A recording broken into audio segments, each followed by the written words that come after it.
Welcome back. And now that we have, we're going to be talking live over the phone with Dr. Islam Annan. He's professor of pharmaceutical economics and epidemiology. Good morning, Dr. Annan.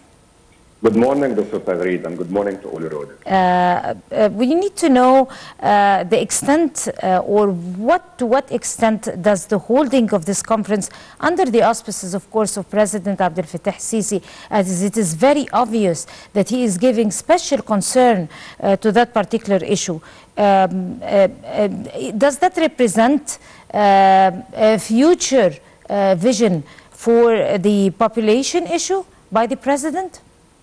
That's truly correct, because actually what we witnessed in the opening, that President Abdel Fattah Sisi was really concerned with the strategy, the population strategy, and he discussed the strategy in detail, looking at the 6 pillars of it, and putting a new target as well for the strategy. And if we talk briefly about it, the population strategy is completely different this time, because we are talking about a quantitative aspect and a qualitative aspect. Hence, we do have in this version of the conference, it's population, health, and development. In our first version of the conference, that was in 1993, it was only population and development. So the arm and the pillar, the main pillar of qualitative is very important. And by qualitative, I mean we do have a problem, and all the world is having a problem with the population density. However, we would like to look at the problem that human beings are not the sole problem. It's optimizing the human resources. So to optimize the resource itself, we need to make sure that we are getting the most efficiency out of each citizen, and to control as much possible the quantitative aspect or the population growth itself. Because unfortunately, we are actually increasing 1 million in terms of population every 245 days. We are talking about 4 new births every minute. So President Fattah Sisi actually addressed the nation and addressed the Ministry of Health to have a target of a new born births every year of only 400,000 instead of 2 million every year.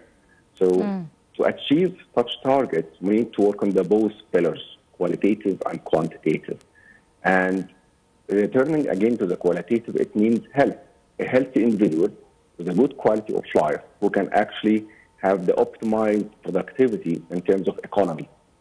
And looking at the population as a human resource that we need to utilize efficiently will make us as well promote health instead of what we're always talking about, just treating normal diseases.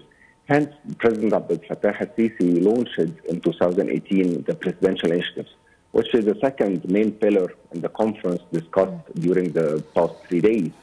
And we've witnessed the results of hepatitis C, the results yesterday of the short stature, obesity, and anemia. Today, they will be discussing in the closing the presidential initiatives of type 1 diabetes for school children.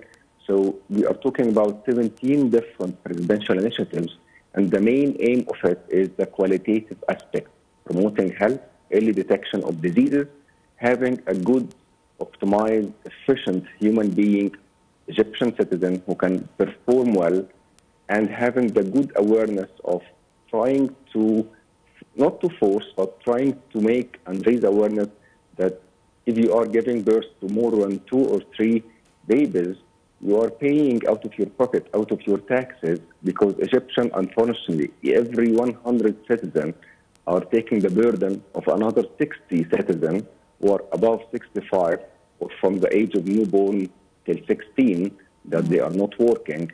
And this is above the global benchmark by almost double.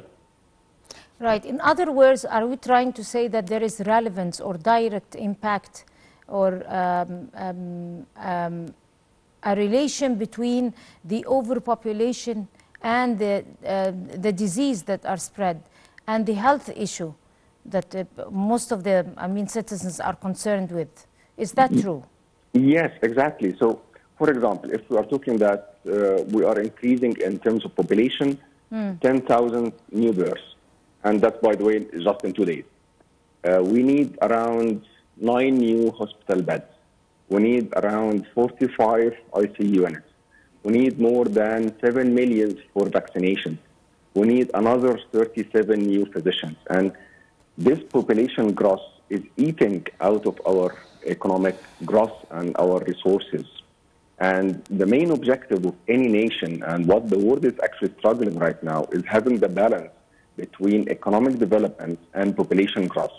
And it's very obvious, and as Minister Khalid Abdel mentioned, that currently we don't have that balance, and we would like to achieve it, and it will take years to decrease the population growth. And by the way, it decreased a little bit from 2.5 million per year, and currently this year is just 2 million.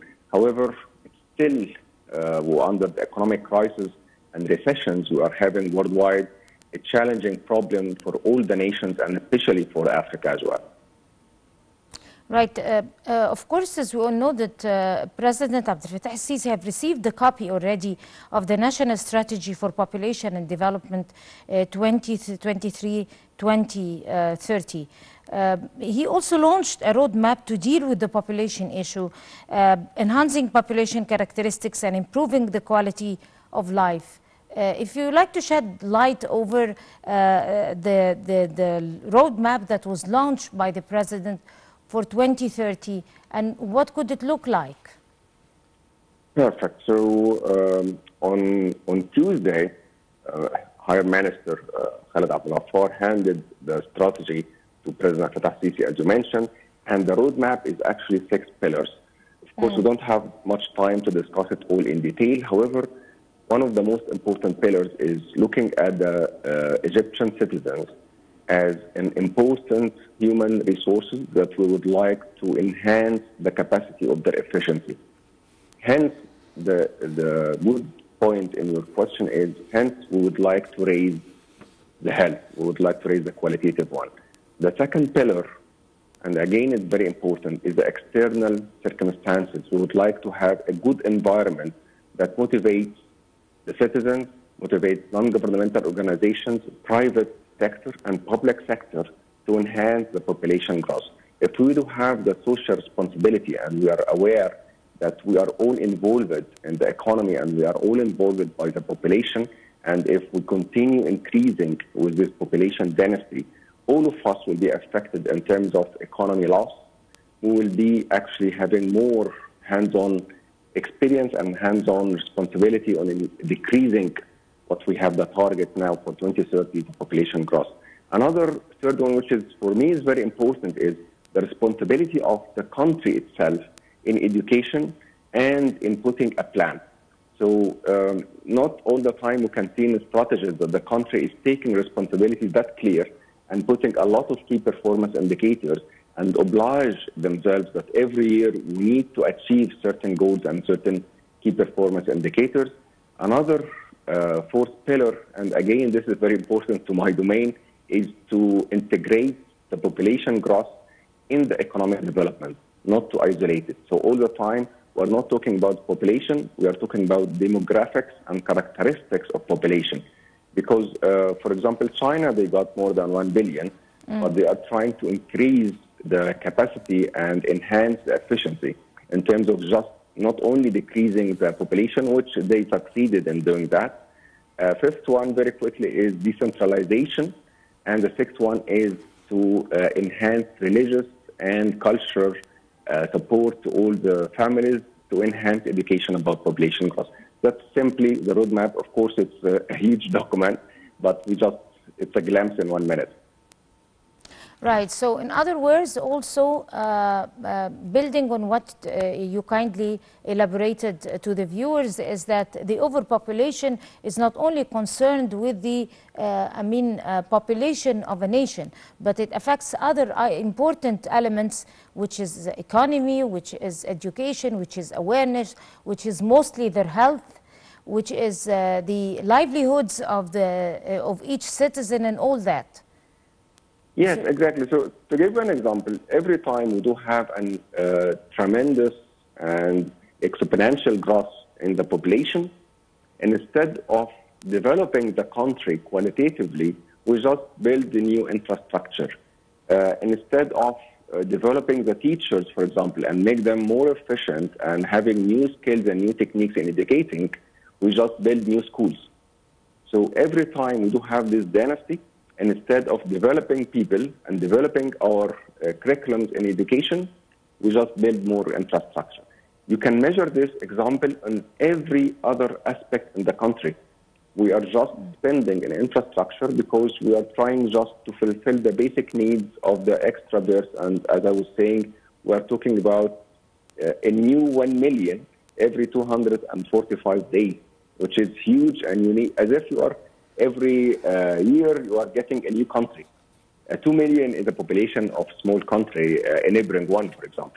So the responsibility is not only on the government. Of course, there is a big responsibility, but the responsibility, it falls as well on us. We need to be aware. We need to educate ourselves, and the teachers need to educate the new generations. All of us, we need to educate the people around us that you are not, it's not a total freedom for you to have 5 or 6 children, but you need to have a social responsibility for you and all the nation, because you are eating out of the economy, you are eating out of the gross domestic product. Right.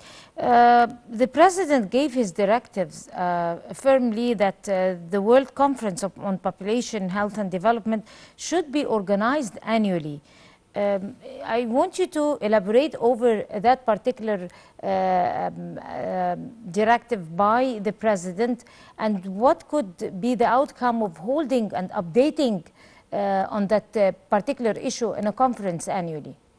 We are actually very happy with the declaration of having the Population Health and Development Congress every year, because of it's a very good window that we present the achievement year after year. And again, it highlights how the new responsibility of transparency, an example, of achieving the key performance indicator every year.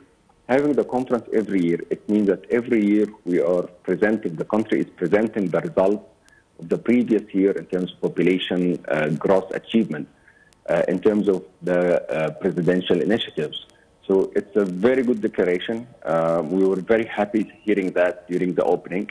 And it puts a lot of responsibility on the Ministry of Health and all the concerned entities. However, it's very good in terms of transparency and very good in terms of tracking, because it will not going to be achieved easily in 2030 if you are not tracking year after year and you are not presenting what's happening. And people, they need to be concerned and engaged every year in the performance, because this is one of the main pillars in the strategy itself, to make people engaged in every step we are achieving. Maybe next year we're still frustrated that the social responsibility is not up to our target, so hence we need to enhance the gap happened the previous year. So year after year, it will be much easier in tracking the performance and achieving 2030. Right. On that note, Dr. Islam Annan, you are a professor of biopharmaceutics and epidemiology. We'd like to thank you so much, and you have a good day. And we're going to go to a short break, and we'll come to continue the breakfast show, so stay with us.